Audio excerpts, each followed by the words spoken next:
A origem da vida e a evolução das espécies intrigam o homem desde sempre.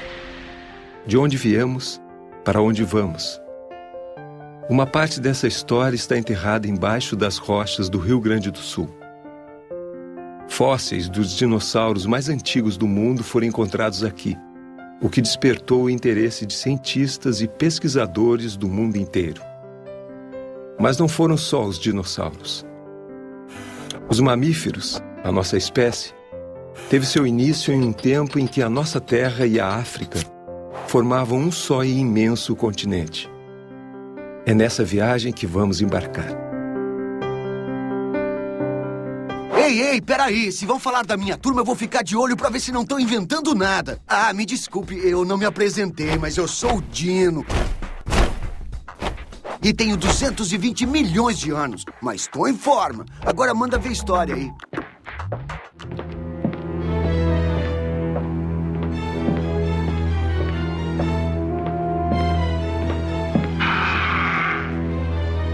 Quem é que nunca ouviu falar de dinossauros? A primeira coisa que vem à mente, a maioria das pessoas, são aqueles grandes animais que aparecem nos filmes de Spielberg, Jurassic Park, né? Monstros terríveis, como diz o nome. Os primeiros dinossauros não eram grandes, né? Eram até menores que nós, que um ser humano. E o mais interessante é que eles surgiram aqui, no sul da América do Sul. Aqui no Rio Grande do Sul e na Argentina estão as rochas mais antigas contendo os registros dos primeiros dinossauros. Nossa história começa muito antes disso. Os dinossauros e a vida, como conhecemos hoje, não existiam há 280 milhões de anos. A união de todos os continentes em um só formou a Pangeia, ou Terra Total. O planeta tinha nesta era uma paisagem muito diferente de hoje. Só que essa união dos continentes todos num só acabou gerando uma crise ambiental, porque isso modificou completamente todas as condições de circulação atmosférica, de correntes marinhas e várias outras condições ambientais que acabaram gerando uma catástrofe. Entre 70% e 90% de tudo que era vivo foi extinto nesse momento. Os que sobreviveram deram origem às espécies que conhecemos hoje como os crocodilos, dinossauros, aves e mamíferos, que é de onde nós viemos. Este período é chamado de Triássico. Então o Triássico foi um momento de renovação da vida no planeta. Finalmente vão falar da minha turma. Neste momento, o Rio Grande do Sul estava no meio deste imenso continente, unido à África. Nesta época, a paisagem era um grande deserto chamado Deserto Botucatu. Na praia de Torres podemos ver as pedras avermelhadas deste deserto, cobertas por lava vulcânica que hoje é conhecida como basalto. No final do Triássico, há cerca de 220 milhões de anos atrás, o grande continente do Pangeia se separou em dois. Ao norte, os países que atualmente compõem o hemisfério norte, né, que seria a Laurásia, e a sul, o grande continente do Gondwana, composto pela América do Sul, pela África, pela Antártica, pela Índia e pela Austrália. A separação do Gondwana se deu por fissuras por onde o magma sobe e as lavas vão se derramando, afastando os continentes num processo contínuo e que dura até hoje, gerando com isso a América do Sul, a África e os outros continentes como conhecemos hoje. Especificamente com relação à América do Sul e África, elas se afastam a taxas de 3 centímetros por ano, o que significa que em 100 anos, a cada 100 anos, América do Sul e África estão cerca de 3 metros mais afastadas uma da outra. O movimento dos continentes acontece pela estrutura da Terra. O núcleo da Terra divide-se em núcleo externo e interno. O núcleo interno é uma esfera sólida de ferro e níquel a uma temperatura de cerca de 5.000 graus centígrados. O núcleo externo é uma camada líquida com uma temperatura aproximada de 4.000 graus centígrados e uma espessura de cerca de 2.200 quilômetros. O núcleo é recoberto por uma camada com comportamento líquido gelatinoso, o manto, com espessura de até 2.891 quilômetros e temperaturas entre 600 e 3.500 graus centígrados. Sobre isso tudo está a superfície da Terra, chamada de crosta, que é uma fina camada entre 6 e 75 quilômetros de espessura, dividida em placas, que flutuam sobre o material gelatinoso. É nesta delicada camada que vivemos. É isso aí, galera. Eu nasci na África. Não, eu nasci aqui. Porque aqui era África ou vice-versa. Sei lá. A real é que eu vim parar aqui. E foi assim que tudo aconteceu. Uou! Uou! Os dinossauros são encontrados no Rio Grande do Sul e na Argentina porque a camada de basalto que cobriu o deserto onde viviam foi sendo lentamente removida.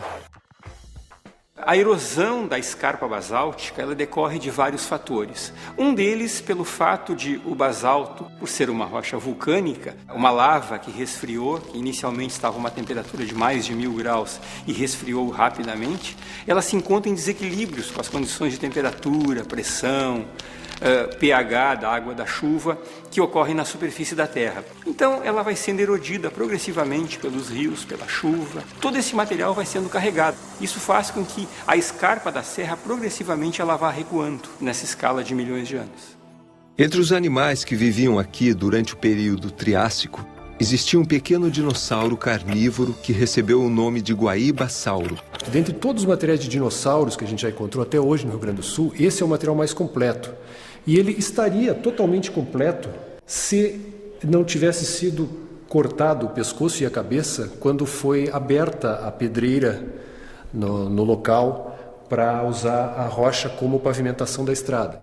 Então a reconstituição do pescoço e da cabeça foi feita com base em alguns cacos que tinha do primeiro Guaibasaurus e pelas similaridades com outros dinossauros conhecidos, mas na verdade então o que menos se conhece desse animal é o pescoço e a cabeça. Ele na verdade não é da primeira geração de dinossauros, ou seja, daqueles primeiros dinossauros que aparecem aqui no Rio Grande do Sul e na Argentina, mas ele ainda está dentro daquela primeira irradiação dos dinossauros, ou seja, aqueles dinossauros que vieram dar origem a todos os outros dinossauros.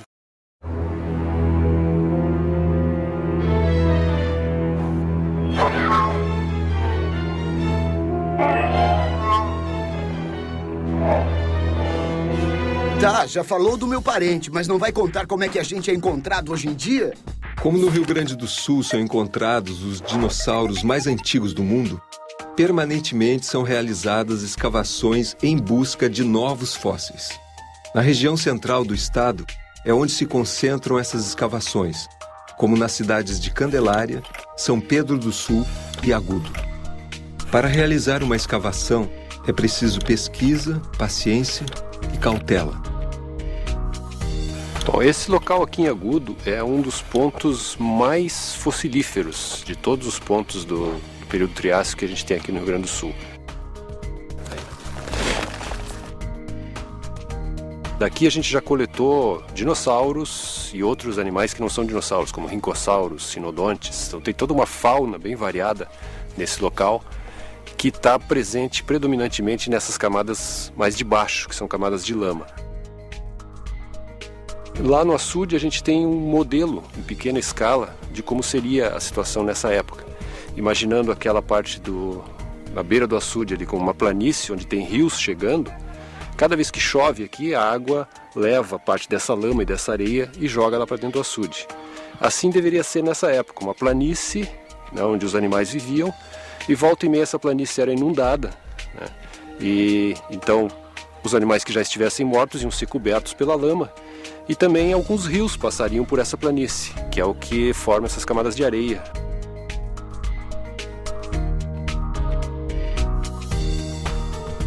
Bom, então a gente acabou de encontrar aqui um material muito bem preservado, vocês veem a cor branquinha assim. Provavelmente de algum sinodonte ou de um arcossauro, não dá para ainda saber exatamente. O material, apesar de estar muito bonito, muito bem preservado, ele é muito frágil. Então agora a gente tem que começar a escavar com uma distância do material ósseo para não correr o risco de quebrá-lo.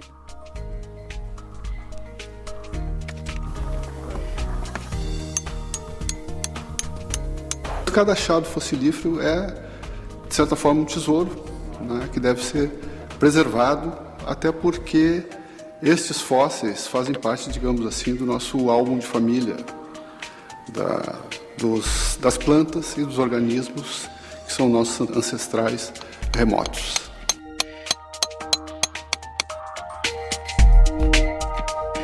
No afloramento, depois de preparado o bloco, né, onde o fóssil fica envolvido com aquela capa de gesso, esse bloco é trazido para o laboratório e aí começa a etapa de preparação mecânica, onde a gente então vai retirar o material ósseo dessa massa, né, de rocha sedimentar onde ele está incluso e começar então a preparar mecanicamente.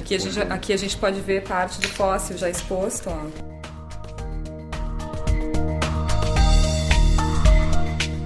Esse material coletado, ele corresponde a um fêmur e uma tíbia de um sinodonte.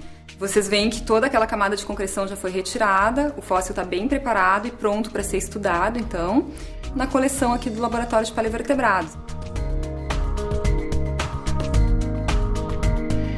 Mas ninguém explicou até agora como é que eu tô tão bem conservado depois de tanto tempo. Quando o animal morre, né, os ossos, eles são porosos. Isso aqui é um osso cortado, né? Então dá para ver que tem muitos espaços abertos, espaços ocos dentro. Então quando o osso é enterrado, né, a água da chuva vai levando para dentro desse osso minerais. Esses mesmos sais vão fazer com que um sedimento solto vire uma rocha sedimentar. Ou seja, isso tudo vai endurecer e vai virar uma rocha.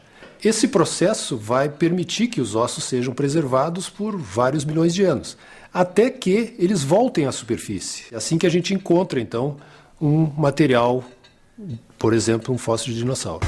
Ah, bom! Agora saquei. A Terra sobreviveu a várias catástrofes, mas sempre se renovou. Se essas catástrofes não tivessem ocorrido, nós não seríamos como somos hoje. Se os dinossauros não tivessem sido extintos há 65 milhões de anos, talvez existissem até agora. E nós? Existiríamos? Continentes que se movimentam constantemente, espécies que se modificam, vida que se renova. É conhecendo a nossa origem que podemos conhecer o nosso futuro.